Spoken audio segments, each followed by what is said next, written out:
Hey there and happy Wednesday. So today I'm opening up a new demo series for my virtual hostess, Debbie Warwick. And Deb has been stamping with me forever. I can still vividly remember her mom hosting one of my very first parties 26 or so years ago. So that's how long I've been a demonstrator. And it's just crazy to think like I don't feel any older now than I do then. But I was probably like pregnant with my second one as I started getting going and such. So it's just kind of, that's how I kind of relate things. I think we all kind of do that, like, hey, where was I? What was my life like then? And so it just puts things into perspective. So I'm excited to do this party for Deb. And so here I'm bringing back those cute hippos because just a couple weeks or not even really left for the celebration freebies to earn those. So hi there, Lisa. And let me, it looks like my iPad's running. So if you guys have questions or comments, I can see that. And let me get this turned around. Hey there, Jill. Thanks for popping in.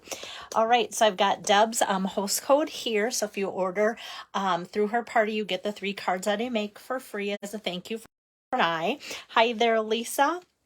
So here, let me get some better lighting on here. Here is today's cute little hippo. Like, I haven't used this one with a tutu yet. And it's not like I didn't think it was cuter than the other two, but it's like it just needed its turn or something. Hi, Pam. So where these cute hippos are coming from, from the celebration brochure. And here we have on page 4, the cute hippo stamp set, free with a $50 of. The dies are also part of celebration, free with a $50 order there. So I'm using those as well. So it cuts out the 3 hippos there. And then it has all those cute accessories that I'm just kind of obsessed with too, because they're just so fun. Hi, Arlene. Hi, Julie. So that's where that's coming from. And then let's see, I'll put that aside. And then I'm just using this tiniest little piece of paper, but if I forget to tell you where that's from, that is from that Teacup Designer Series paper here. And they have lots of nice pinks in there. So this one's a little bit more petal pinkish. This one's a little more maybe like Blushing Bride, but I think it would coordinate as well too. So I just decided to kind of put that in there. I kind of think I liked the pattern on here. It added a little bit more texture to the rest of the texture going on, so that's why I chose that. So I just kind of cut the 6x6 in half at the 3, and then I cut it in 2-inch sections so I can actually get like 6 cards out of 1 sheet of paper, which is always impressively amazing just because I'm using just that little piece there, but I think it does add a lot. Hi, Arlene. All right, so let me set that aside and then I can get going on the card for you. So I love this color combination. When I was in junior high, I wish I would have kept my favorite jersey shirts because it had like this color of pink, and then the sleeves were striped like the smoky slate and pink color. Like, I've always loved this color combination, and that was like one of my very favorite shirts. I know, I can't believe I can even remember that it was one of my favorite shirts and I didn't keep it. But then I'm just adding a little pop of Calypso Coral, which coordinates great with the petal pink too. So that's my color combination today. And I'm going to start with a piece of petal pink that I cut to 3.75 by 5 inches. Hi there, Sharon.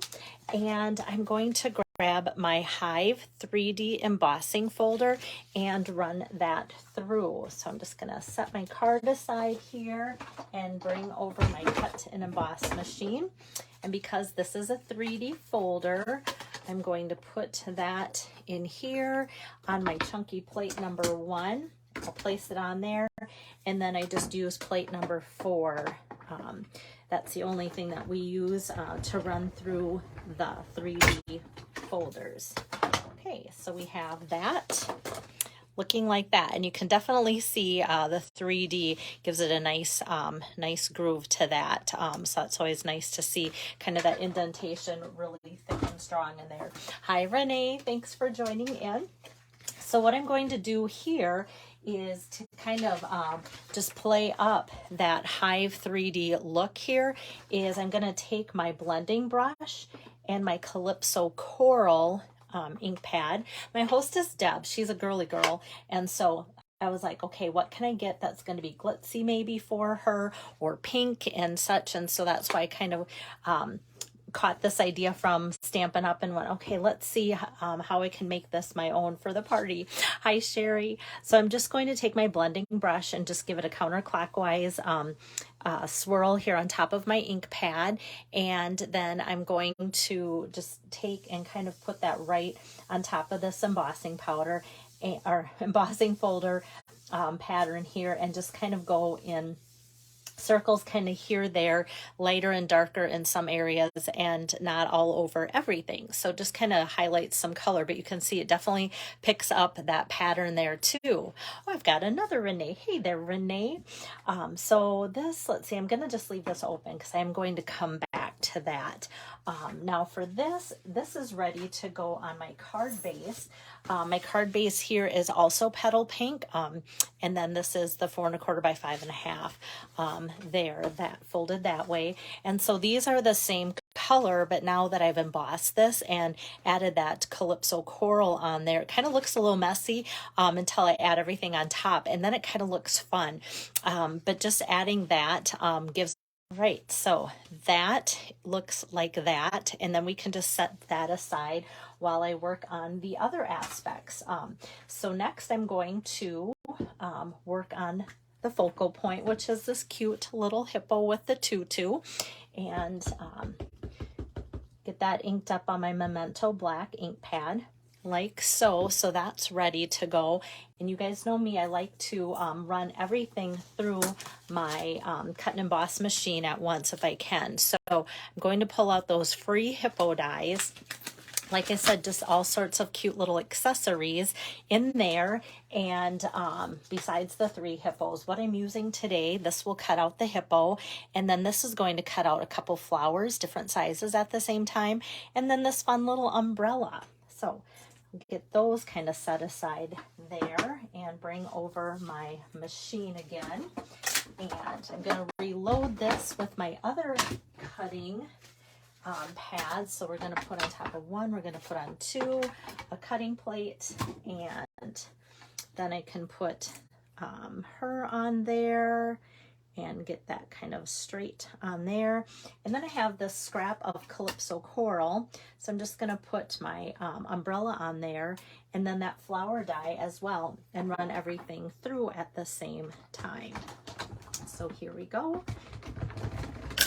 We've got a good run through, and then what we've got is her really cute, and I'm gonna scraping off my cutting pad there. So I've got all of those little things there. Oh no, Sharon, I haven't heard of anybody else losing sounds. I'm hoping it's only on your end, even though I'm not happy it's on your end. Hi, Amy, good to see you. All right, so these I'm going to set aside here and then focus on coloring. Oops, must have something sticky on my finger. Focus on coloring the cute little hippo here. So you can see it's got little tutu and her little ballerina shoes. I'm sure for those that are in dance class and all that kind of stuff, there's probably an actual name that I should know for those types of shoes. The blends that I'm using today are Calypso Coral, dark and light, and then the Smoky Slate, dark and light. So I'm just going to go in here on her tutu like so, and just trace around there. And most of this actually gets covered or colored in with just the darker of the 2 markers.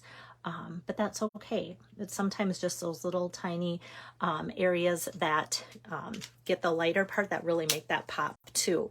So that's all that goes on there for the dark. Then I'm going to come back with Calypso Coral Light and just kind of try and bring in some of the dark and kind of scribble over that to make it blend. And then I'm just going to do the little crisscross and the rest of that ballerina shoe here with the light Calypso Coral. And because girls love their fingernails painted, I'm going to go in with that and add that little bit on there too. So got that, and that's it for the Calypso Coral. And then next I'm going to start in with the dark smoky slate and color in those ears and just kind of highlight the face and a couple of those little curls up there. What I wouldn't do for the eyelashes that this cute little hippo has. I don't know if I'd want to be a hippo, but I would like the eyelashes.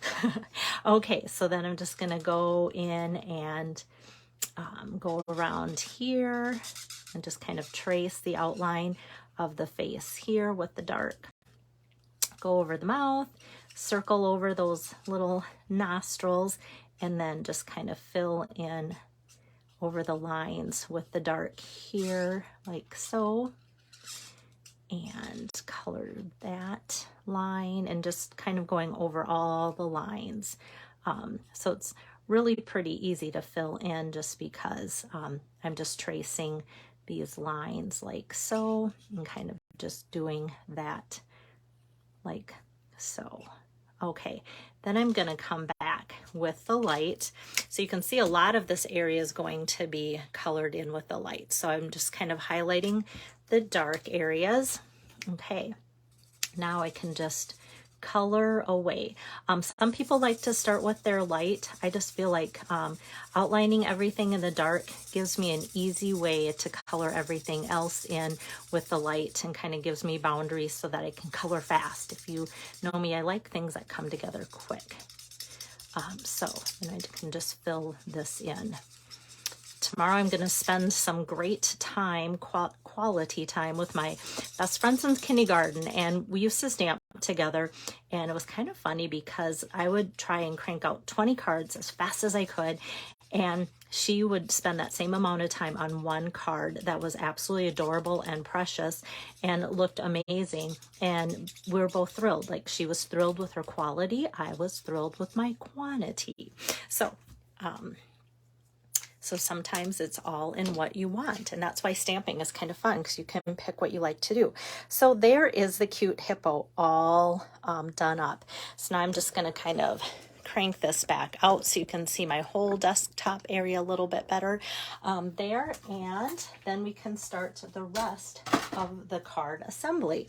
So let me pull this back out and pull out this little 2x3 piece here from the Tea Boutique, and I'm just going to put a little bit of adhesive there on that, and then just kind of try and line that up with the edge of the side there, and it does cover up where I've done the blending brushes and such, but that's okay. That was my purpose and intent.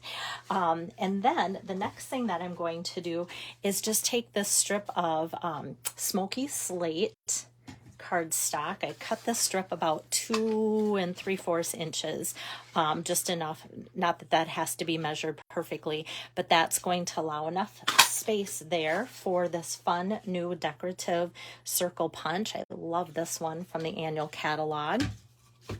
And then that I'm going to just put adhesive on, not pop up, and that's just going to kind of set on top of there. And then the hippo is ready to be placed on, and that I am going to pop up. So I'm just going to take some dimensionals here and put 1, 2, 3 on there. Space that out on the back side. And then that can be centered on that circle. And I think that just makes that hippo pop. Smoky slate blends on top of the smoky slate circle there. And now we have these little pieces to add on from the die. So I'm just going to take the cute umbrella, and it's a fun little accessory. And I'm not going to do anything for the rest of the adhesive here, but I'm just going to kind of tuck it behind the hand here of the hippo, just so that handle stays in place by tucking it underneath there, so it doesn't get, like when you put it in and out of the card envelope, that way it doesn't get caught on that. And then I've got, like I said, the die that runs the 2 smaller flowers. They're 2 different sizes. I ran it through a second time behind the scenes before the video started. So I have 4 flowers total. So what I'm going to do is just get my glue dots out here, give that a nice press like so, and put one down in this corner here like that. And then that one's a larger one. Now this one's a smaller. Gonna press that in and then carefully take that one off, and I try and kind of just pinch back those little glue dots, and that's gonna go on the designer series paper there. And then I'll take the larger one here and just kind of give that little catch on the designer series paper here like so, and then the smaller one. So it's kind of just frames on each side of the hippo like so. All right, and now we need some kind of sentiment on there. I just kind of kept building up with different pieces from the dies and the stamp set and such. In the stamp set, they've got some really cute plays on words.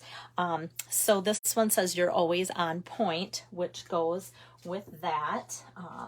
And so for that, I'm going to get out my double oval punch and just sneak this little piece of basic white in the bottom part of the oval punch to get the non-scalloped oval punch. And then I'm going to bring over my Calypso Coral ink pad and just kind of center that on there. You're always on point. So what I'm going to do next is just kind of add a little bit of adhesive on one side and a dimensional on the other. So what I can do now is just take and kind of tuck that in underneath that circle punch, and whoops, that's going to stay now. The adhesive is going to make that stay there, and then that just pops up a little bit just to kind of give it a little, hey, extra touch. So, and yeah, I didn't remember to take off the paper. It just seemed like it was popped up. I'm like, did I take off the adhesive behind there? Thanks, Maureen. And because my hostess Deb loves anything sparkly, she gets that from her mom, I'm going to also add just a couple elegant faceted gems too. And these kind of come in the clear petal pink and then also very vanilla kind of cream look. And let me grab my take your pick tool. I'm just going to take one of the larger petal pinks and just add that to the corner there. And then the smaller one, I'm just going to kind of put near it, but on the smoky slate, just to add a little bit of sparkle on there like so. And it kind of just ties in with the pink colors that I've used too. So we've got that. And then for the inside, I'm just going to make that kind of quick and simple. And with the Hippo set, You're So Hip, that works out perfect. So I'm going to just ink that up in Calypso Coral and just give that a quick little stamp out there. And then that's ready to just get some adhesive on and go on the inside here like so. All right, so I've got that. So that is today's card number 1 for Deb Warwick's virtual stamp party. So hopefully you guys can look at that and go, oh, I haven't got the hippos yet. Now I need the hippos, because I do feel like everybody kind of needs those hippos and the dies. So they are kind of fun. Whoops, let me get this turned around. Yeah, the Hippo die Stampin' Up! have let us know that they might not stay in stock till the very end of celebration, which is August 31st. So if that's something that's kind of on your list and you're kind of playing around with how late should I wait to order? Well, today is the 17th, I think. So I won't wait too much longer just because they're not always sure, you know, how fast orders will come in towards the end too, to know exactly how many sets are left and how fast that could go. So yeah, Sharon, I love the hippos too. They're just so cute, so easy to color in, which is great too. So Deb will be holding open her party till the end of the month, so that does give you some time to order. But if you need help with ordering, please let me know, and also let me know that you want to use her specific host code so that you get the 3 cards specific to her party as well too. And Lisa loves the colors, and usually Lisa loves blue things. So Lisa, I know that you can copy this one like you said you wanted to, because at one point you had 3 ink pads that were Calypso Coral. So I know you're all set. So sometimes that happens. And Lisa, I just always have to remind you of that, just because we like to joke around and tease each other. All right, so that's all I have for you for tonight. But tomorrow I'll be back a little bit earlier, because tomorrow I get to go see Wicked with my best friend since kindergarten, and I'm really excited about doing that with her. So I'm hoping to squeeze in my video before I leave to do that. If my day does not go as planned, you'll know what happened, and then I'll just catch you the next day too. So enjoy your evening and see you soon. Bye-bye.